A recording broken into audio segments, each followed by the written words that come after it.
하나님 말씀 함께 보겠습니다. 마태복음 20장 20절에서 28절 말씀 함께 보시겠습니다.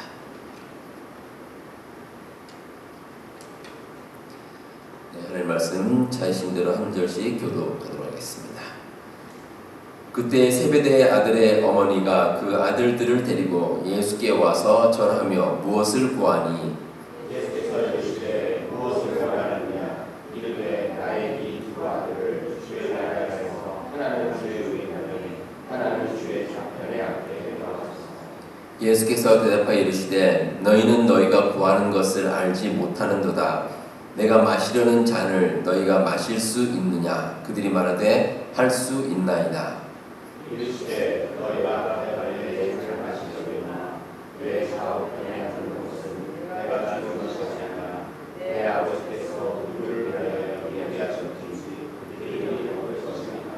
열 제자가 듣고 그 두 형제에 대하여 분이 여기거늘 예수께서 제자들을 불러다가 이르시되 이방인의 선지자들이 그들을 이루려 주관하고 그 왕들이 그들에게 권세를 부리는 줄을 너희가 알거니와 너희 중에는 그렇지 않아야 하나니 너희 중에 누구든지 크고자 하는 자는 너희를 섬기는 자가 되고 너희 중에 누구든지 흠이 되고자 하는 자는 너희의 주인이 되어야 하리라. 28절 함께 보겠습니다. 인자가 온 것은 섬김을 받으려 함이 아니라 도리어 섬기려 하고 자기 목숨을 많은 사람의 대속물로 주려 함이니라. 아멘. 한국은 변화가 참 심한 사회입니다. 옛말에 그 10년이면 강산도 변한다 뭐 이런 말이 있지만 요즘은 자고 일어나면 변하는 그런 세상입니다. 사회적으로도 그렇고 한국 이제 학교도 그렇습니다. 교사와 학생들 사이의 관계가 과거에 비해서 상당히 다릅니다. 무엇보다 그 교사가 학생을 훈육하는 방법 가운데 하나인 체벌이 완전히 사라졌습니다.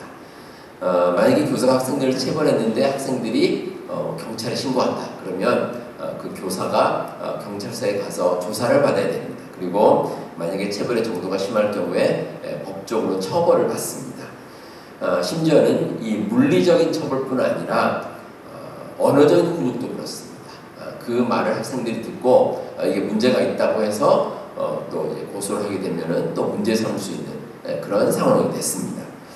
흔히 요즘 아이들을 가리켜서 금쪽이라고 그러죠. 금쪽이라고 부를 때가 있습니다. 이 금쪽이란 말이 원래 아주 귀하고 소중한 사람 또는 그런 귀한 자식들 이걸 이제 가리키는데 요즘에는 의미가 좀 달라졌습니다. 그래서 좀 반어적으로 그 문제를 일으키는 아이들 그런 아이들을 가리켜서 금쪽이라고 이렇게 이제 이야기를 합니다. 그런데 이렇게 된 배경에는 자식들만 귀하게 여기는 이런 부모의 잘못된 마음이 어쩌면 들어가 있을지도 모릅니다. 사회적으로 그렇습니다. 뭐 나이나 지위 부하를 막론하고 이렇게 평등한 것 그리고 자유를 추구하는 건 참 좋은 일입니다. 그런데 어느 정도는 지켜야 할 예의가 있는데 또 섬김이 있는데 그걸 무시하면 좀 문제가 생깁니다. 그러니까 너무 그 부모가 과보를 하게 되면 그런 일이 생길 수 있다는 거죠. 오늘 함께 보신 말씀에 보시면 예수님의 제자 가운데 12제자 가운데 이 야고보와 요한의 어머니가 예수님께 한 가지 요청을 하는 그런 내용이 기록되어 있습니다. 자, 그런데 이 야고보와 요한이 어린 나이가 아닙니다. 다 큰 어른입니다. 상당히 나이가 많습니다. 적어도 20대는 되었고 아마 30이 될 정도로 그 정도로 나이가 많은 그런 야고보와 요한인데 그런데 그 야고보와 요한을 대신해서 그 어머니가 와서 예수님께 한 가지 요청을 합니다. 그러니까 어머니가 나선 걸로 봐서 이 어머니는 마치 야고보와 요한을 금쪽이처럼 그렇게 여긴 것 같습니다. 자, 그 어머니 요청이 뭐냐? 21절에 보시면 나의 이 두 아들을 주의 나라에서 하나는 주의 우편에 하나는 주의 좌편에 앉게 명하소서 이렇게 요청을 합니다. 자, 여기서 주의 나라라는 것은 원래 뜻이 뭐냐면 당신의 나라입니다.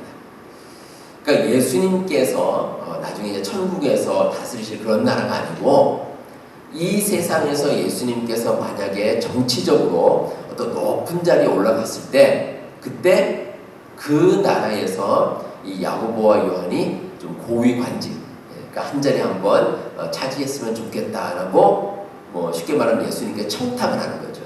자리를 부탁하는 겁니다. 오늘 말씀에 나오는 이 야고보와 요한의 어머니의 이름이 살로메입니다. 예수님의 그 육신적인 어머니죠. 마리아의 친자매입니다. 자, 그러니까 예수님으로 보면 어떻습니까? 이모죠, 이모. 이모입니다, 이모. 이모가 와서 예수님께, 조카인 예수님께 요청을 하는 겁니다. 자, 그렇다면 이 살로메는 이 친인척이라는 위치를 이용해서 이제 자연스럽게 예수님께 접근할 수 있는 거죠. 다른 제들과 좀 위치가, 상황이 다릅니다. 그리고 야고보와 요한은 소위 말하는 이제 엄마 찬스를 쓰는 겁니다. 엄마가 이제 그 이모가 되기 때문에 와서 조카에게 말하는 이제 그런 상황을 이제 빌려서 예수님께 요청을 하는 거죠. 자, 자식이 잘 됐으면 하고 바라는 것은 이 부모라면 누구나 가질 수 있는 마음입니다. 뭐 그렇지 않습니까? 당연합니다. 내 자식이 다른 사람보다 잘 됐으면 좋겠다. 뭐 누구나 가질 수 있는 마음입니다.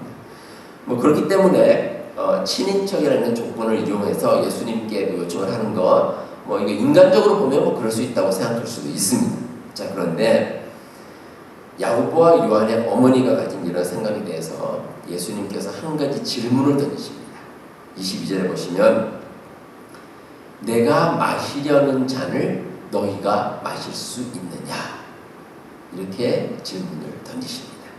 자, 근데 여러분들이 주의해서 봐야 될 것이 예수님께서 너희가 라고 말씀하셨어요. 너희가. 그 야고보와 요한의 어머니가 요청을 했는데 예수님께서 너희들, 이 복수죠, 복수. 너희들, 너희가. 그러니까 다시 말해서 그 어머니가 질문했지만 예수님께서 질문한 것은 그 어머니에 대해서 하신 게 아니고 야고보와 요한에 대해서 직접 물으셨습니다. 그 제자인 야고보와 요한이 너희가 내 잔을 마실 수 있느냐, 이렇게 질문하신 겁니다. 그러니까 예수님께서 말씀하신 이제 그 잔이라는 것은 십자가의 고난이죠. 예수님께서 십자가에 달리시고 고난 당하시는 것. 다시 말해서 너희들이 짊어지고 가야 할 그런 고난과 어려움을 너희들이 함께 지니고 갈 수 있겠느냐, 이렇게 예수님께서 야고보와 요한에게 직접적으로 물으십니다. 왜냐하면 그 십자가의 고난과 섬김은 야고보와 요한의 어머니가 할 일이 아닙니다. 어머니가 할 일이 아니고 야고보와 요한이 직접 해야 되는 거죠. 그래서 야고보와 요한에게 직접 예수님께서 질문하신 겁니다. 자, 그런데 이 질문에 대해서 야고보와 요한이 뭐라고 그러냐면 일말의 망설임도 없이 마실 수 있습니다. 이렇게 대답을 합니다. 이게 무슨 뜻이겠습니까? 가만히 생각해 보면 이 야고보와 요한은 예수님께서 마시는 잔의 의미에 대해서 지금 그 의미를 모르는 겁니다. 전혀 모르고 있습니다. 모르기 때문에 그냥 예수님께서 말씀하시니까 우리도 할 수 있습니다, 이렇게 자신있게 대답하는 거죠. 근데 사실은 이렇게 간단하게 대답할 문제가 아닙니다. 자기의 십자가를 져야 되고 또 정말 예수님처럼 그렇게 섬김의 삶을 살아야 되는데 그걸 모르는 겁니다. 전혀 모르고 예수님께서 할 수 있느냐고, 우리 할 수 있습니다, 이렇게 대답을 하는 겁니다. 자, 그런데 문제는 이 모습, 이 사실을 다른 10 제자들도 알고 있게 되어야, 알 수 있게 된다는 겁니다. 뭐 어떻게 들었는지 아니면 그 자리에 있었는지 뭔가 알 수 없지만 어쨌든 다른 10 제자들도 알게 됐습니다. 그리고 24절에 보시면 10 제자가 듣고 그 두 형제에 대하여 분히 여기거늘, 이렇게 기록되어 있습니다. 자, 다른 10 제자들이 야고보와 요한에 대해서 화를 냈습니다. 자, 누군가에 대해서 이렇게 발끈한 것, 화를 냈다는 건 무슨 뜻이겠습니까? 자기들도 마음이 있었다는 겁니다. 욕심이 있었습니다. 야고보와 요한은 직접적으로 얘기를 했지만 다른 10 제자들도 마음속으로는 우리도 나중에 예수님께서 잘 되시면 한 자리 차지했으면 좋겠다, 이런 마음이 다른 10 제자들도 가지고 있었습니다. 그러니까 이제 화를 낸 거죠. 단지 이 다른 10 제자들은 겉으로 그 속마음을 드러내지 않았을 뿐입니다. 또 한편으로는 소위 말하는 앞서 말씀드린 그 엄마 찬스, 그 예수님과 친인척이 아니라는 그런 조건이었기 때문에 말을 참아할 수 없었지, 실제로 그들 마음 가운데도 그런 욕심들을 다 가지고 있었던 겁니다. 자, 제자들이 이런 모습들, 이런 전체적인 모습들을 다 보시고 예수님께서 26절부터 28절에서 결론적으로 말씀을 주십니다. 너희 중에는 그렇지 않아야 하나니 너희 중에 누구든지 크고자 하는 자는 너희를 섬기는 자가 되고 너희 중에 누구든지 으뜸이 되고자 하는 자는 너희의 종이 되어야 하니라. 인자가 온 것은 섬김을 받으려 함이 아니라 도리어 섬기려 하고 자기 목숨을 많은 사람의 대속물로 주려 함이니라. 자, 이렇게 결론적으로 말씀을 주셨습니다. 예수님께서 원하고 바라시는 모습이 바로 이런 모습입니다. 종이 되고 스스로 섬기는 모습입니다. 그리고 이런 섬김의 바탕에는 십자가가 있습니다. 예수님께서는 우리를 대신해서 십자가를 지심으로 친히 섬김의 도를 보여주셨습니다. 제자들이 보여준 모습은 세상적으로는 그럴 수 있습니다. 하지만 예수님께서 말씀하신 제자들의 기준으로서는 이 모습이 합당하지 않습니다. 왜냐하면 예수님을 따라가는 사람은 이러한 섬김을 실천해야 됩니다. 큰 자가 높은 자나 이 낮은 자를 섬기는 거, 이거 세상 이치가 아닙니다. 왜냐하면 세상은 반대입니다. 낮은 사람이 높은 사람을 섬겨야 됩니다. 하지만 십자가와 섬김은 세상의 원리와 다릅니다. 그 반대입니다. 무엇보다 십자가와 섬김은 우리의 삶에 참된 가치를 부여하기 때문에 그렇습니다. 세상이 말하는 그런 모든 삶의 가치는 불완전하고 일시적입니다. 하지만 예수님께서 말씀하시는 가치는 영원하고 또 완전한 가치입니다. 그래서 우리가 섬김의 그 예수님의 뜻을 실천을 하면 이 세상의 원리를 넘어설 수가 있습니다. 세상 사람들은 뭐라고 하든지, 세상 사람들은 어떤 일을 행하든지 우리는 세상의 가치와 다른 삶을 살아갈 수 있습니다. 우리가 예수님의 십자가와 섬김의 그 뜻을 우리가 마음속에 품고 그 뜻에 따라 살아가면 그렇습니다. 니체라는 아주 유명한 철학자가 있습니다. 이 니체가 도덕의 계보라는 책에서 기독교를 뭐라고 비판했냐면 약자들의 노예 도덕이다, 이런 식으로 이야기했습니다. 기독교는 인간을 하여금 삶을 개척하지 못하게 만든다는 겁니다. 그리고 비겁한 약자로 만들었다라고 강력하게 비판을 합니다. 그래서 그 이유 가운데 기독교를 믿는 사람들은 힘이 없기 때문에 강자들과 맞설 수 없다는 겁니다. 그리고 그렇게 이제 그럼에도 불구하고 자존심이 있기 때문에 그래서 비겁한 약자처럼 이 노예와 같은 그런 생각을 가지고 있다는 거죠. 그래서 만든 도덕 법칙이 스스로를 약화시키는 그런 논리를 만들었다라고 주장을 합니다. 그래서 니체가 이제 이런 주장을 하는 이면에는 성경의 예를 들고 이야기를 하고 있습니다. 마태복음 5장 39절에 예수님께서 이렇게 말씀하십니다. 누구든지 내 오른뺨을 치거든 왼편도 돌려대라. 이 구절에 대해서 니체가 오른뺨을 맞았는데 왼뺨을 돌렸는데 이건 말이 안 된다는 겁니다. 이 말씀에 대해서 이 세상 사람들은 나약하게 만든다는 거죠. 우리가 인간적으로 뭔가 저항을 해야 되는데 그런 의지를 약화시킨다는 거예요. 그래서 기독교가 잘못되었다라고 니체는 주장을 합니다. 그러니까 세상의 법칙 따라 판단한 거죠. 그러니까 니체의 말이 사실 맞지가 않습니다. 기독교가 뭔지를 잘 모르는 겁니다. 자, 세상에서 누군가 우리의 오른뺨을 칩니다. 그러면 어떻습니까? 세상 사람들은 나도 상대방의 오른뺨을 칩니다. 이게 세상의 원리입니다. 근데 여러분, 이 오른뺨을 맞았다는 거예요. 자, 우리가 오른손잡이, 보통 오른손잡이죠. 어떻게 치는 겁니까? 뺨을 칠 때 손등으로 치는 거죠. 손등으로 이렇게 치는 겁니다. 그래야지 오른뺨을 맞습니다. 그러니까 손등으로 치는 것은 아주 모욕적인 겁니다. 정말 모욕적입니다. 그러니까 그런 모욕을 당했으면 거기에 맞서야 되는데 예수님께서는 왼뺨을 돌려대라. 이게 무슨 뜻이겠습니까? 아마 세상 사람들은 오른뺨을 맞으면 오른뺨, 왼뺨을 다 때릴 겁니다. 그리고 그 정도까지 아니더라도 적어도 왼뺨을 또 치라고 내밀지는 않을 겁니다.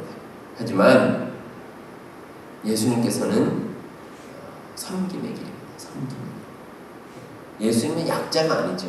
상대방의 오른뺨 왼뺨을 다 칠 수 있는 능력이 있습니다. 그럼에도 불구하고 그 모든 능력을 졌고 우리를 위해서 십자가를 대신 지시고 죄가 없으신 분이 십자가를 지셨습니다.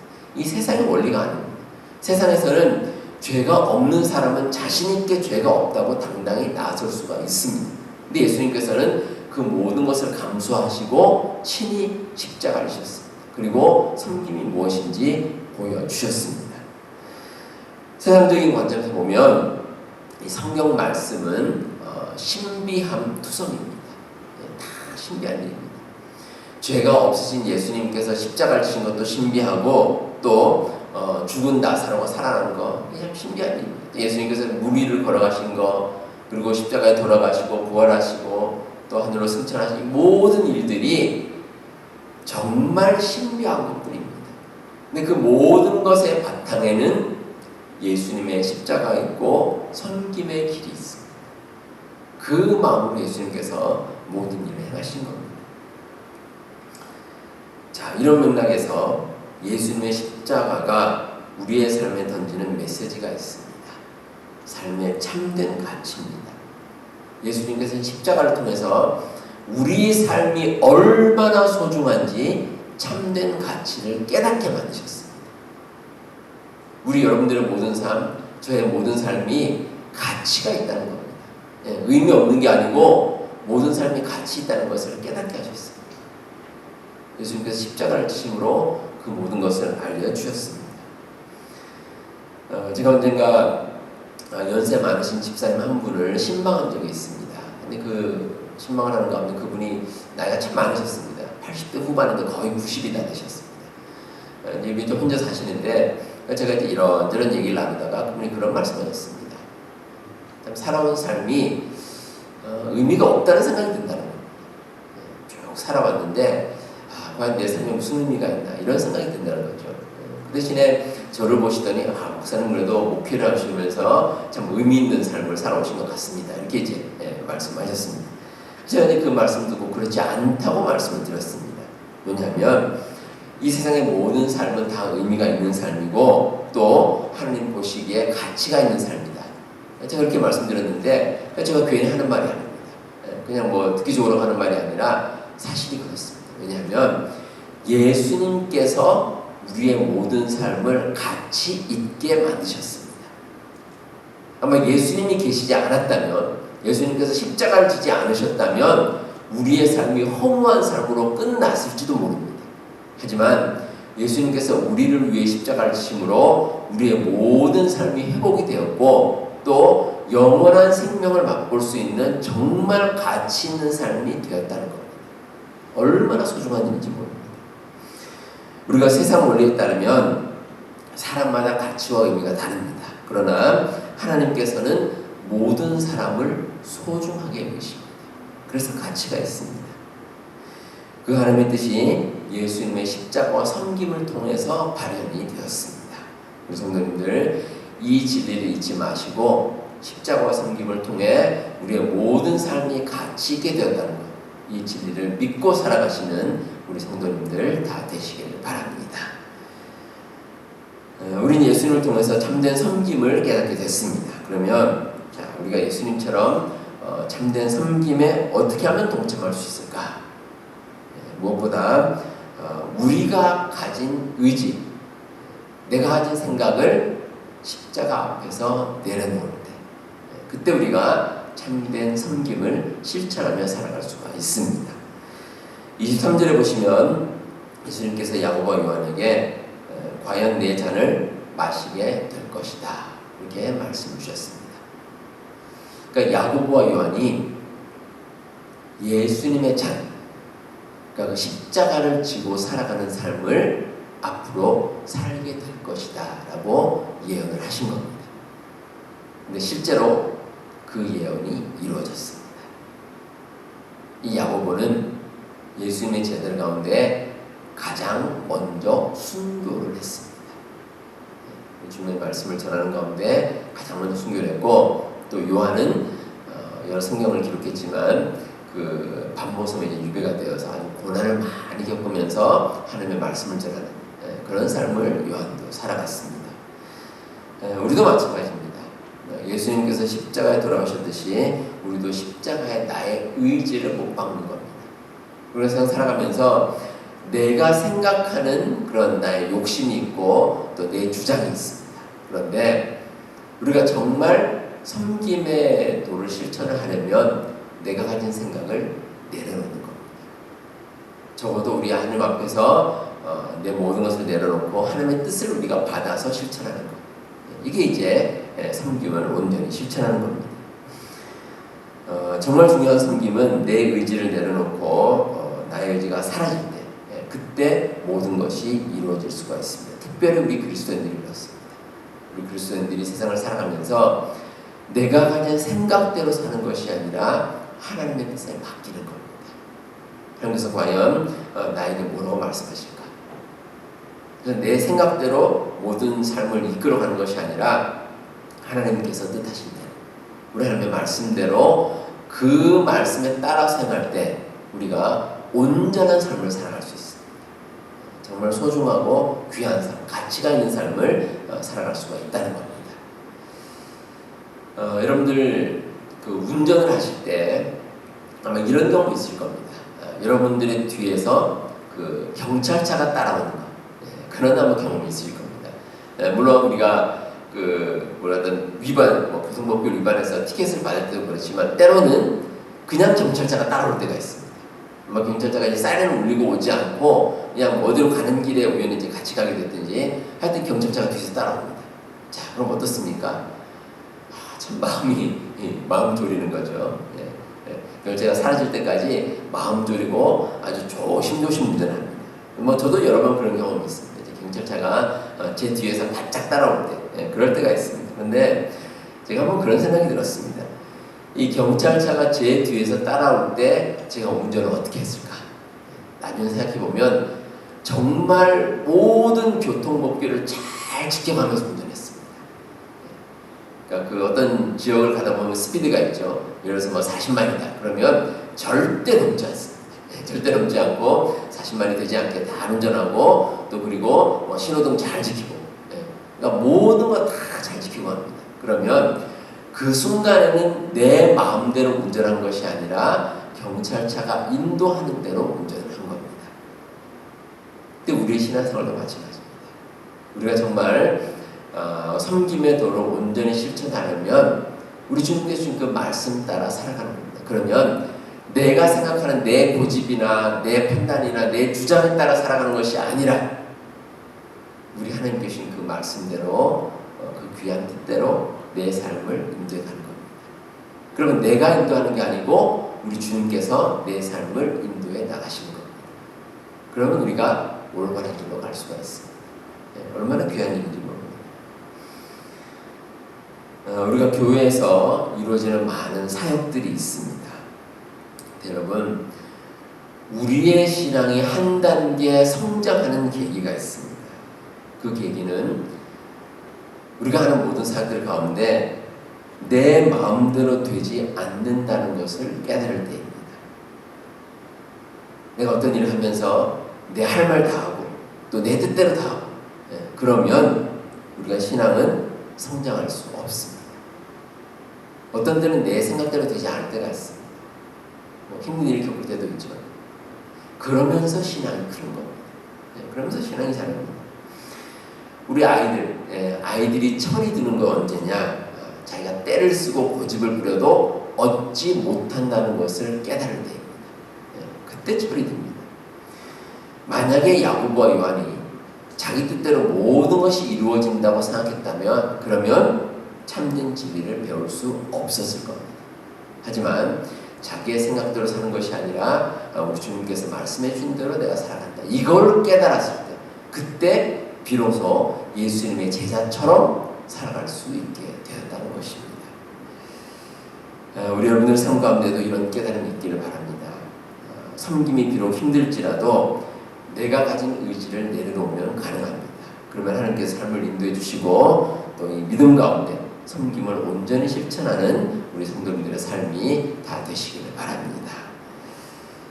자, 이제 우리가 섬김의 의미와 방법이 무엇인지 알게 됐습니다. 섬김의 의미는 우리의 삶에 참된 가치를 부여한다는 것. 그리고 섬김의 방법은 나의 의지를 내려놓고 우리 주님의 말씀 따라가는 것. 이게 이제 섬김의 의미와 방법입니다. 자, 그런데 우리가 섬김에 대해서 아는 것과 섬김을 실천하는 것은 또 다른 문제입니다. 그렇죠? 예, 섬김을 아는 거 우리가 알 수 있습니다. 섬김의 의미가 무엇인지, 섬김의 방법이 무엇인지 뭐 알 수 있죠. 그런데 섬김을 실천하는 것은 또 다른 문제입니다. 왜냐하면 이게 쉽지 않기 때문에 그렇습니다. 누군가를 섬기는 것 생각처럼 잘 되지가 않습니다. 참 어려운 일입니다. 쉽지 않고 어렵습니다. 자, 그런데 예수님께서는 섬김을 기꺼이 실천할 수 있는 아주 중요한 비결을 알려주십니다. 어떻게 하면 섬김을 우리가 기꺼이 실천할 수 있을까? 그 방법은 섬김을 통해 얻게 되는 영광입니다. 섬김은 그것으로 끝나지 않습니다. 우리가 섬김을 실천하게 되면 하나님께서 함께 하시는 놀라운 영광이 우리에게 있습니다. 26절과 27절을 보시면 크고자 하는 자는 하거나 으뜸이 되고자 하는 자는 섬기는 자나 종이 되어야 한다. 이렇게 말씀하십니다. 자, 근데 이 말씀 자세히 보시면 이 말씀을 뒤집어서 우리가 해석해 보면 섬기는 자는 오히려 크게 높임을 받을 수 있다는 겁니다. 하나님께서 높여주십니다. 크고자 하는 자, 높고자 하는 자는 오히려 낮거나 종이 되어야 됩니다. 반대로 우리가 섬김을 실천하고 세상에서 낮아지면 그러면 우리를 하나님께서 높여주십니다. 놀라운 영광을 우리가 체험할 수 있습니다. 얼마나 큰 유익인지 모릅니다. 그래서 우리가 자신 있게 섬김을 실천할 수가 있습니다. 고린도전서 15장에 사도 바울이 이런 말씀을 얘기해 주십니다. 오늘 15장부터 부활장으로 이제 알려졌습니다. 이제 예수님의 부활에 대해서 자세히 기록하고 있는데 19절에 보시면 만일 그리스도 안에서 우리가 바라는 것이 다만 세상에서의 삶뿐이면 모든 사람 가운데 우리가 더욱 불쌍한 자이리라. 이런 말씀이 나옵니다. 자, 사도 바울이 보기에도 우리가 세상에서 우리 하나님의 말씀 따라 살아가면 그 삶이 참 녹록지 않다는 것을 알고 있습니다. 세상의 삶이 쉽지 않고 어렵고 힘들고 또 때로는 핍박도 있고 그런 고난의 삶을 살아간다는 것을 바울도 알고 있습니다.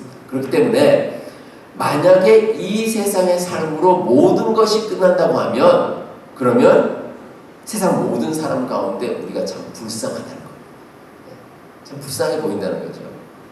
그 바울도 알고 있는 바입니다. 그런데 그럼에도 불구하고 우리가 자신 있게 살아갈 수 있는 비결이 있습니다. 우리에게는 예수님의 부활이 있기 때문에.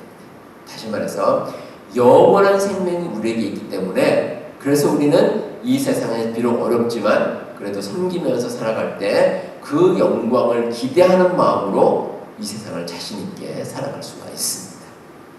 이게 우리 주님께서 우리에게 주신 놀라운 비밀입니다. 우리가 섬김을 통해 받게 되는 영광은 세상 사람들이 주는 만족에 비할 바가 아닙니다. 뭐 세상에서 좋은 것들이 많이 있죠. 그런데 그 이상으로 우리는 얻을 수가 있습니다. 이 세상에서뿐만 아니라 우리가 영원한 생명, 우리가 내세에서 놀라운 영광을 우리가 체험하며 살아갈 수가 있습니다. 그래서 우리는 기꺼이 섬김의 자리에 동참할 수 있고 그리고 영원한 주님의 영광을 함께 누리며 이 세상을 살아갈 수 있습니다. 우리 사랑하는 성도 여러분, 이 섬김은 우리의 삶을 가치 있게 만듭니다. 얼마나 놀라운 비밀인지 모릅니다. 그리고 특별히 우리가 우리 자신을 내려놓을 때 우리는 섬김을 실천해 나갈 수 있습니다. 그리고 섬김의 실천을 통해서 우리는 하나님의 놀라운 영광에 동참할 수 있습니다. 성도 여러분, 이 놀라운 비밀을 여러분들 마음 가운데 늘 품고 살아가시고 또 그를 통해서 하나님의 자녀로서 이 세상을 담대하게 살아갈 수 있는 우리 모든 성도님들 다 되시기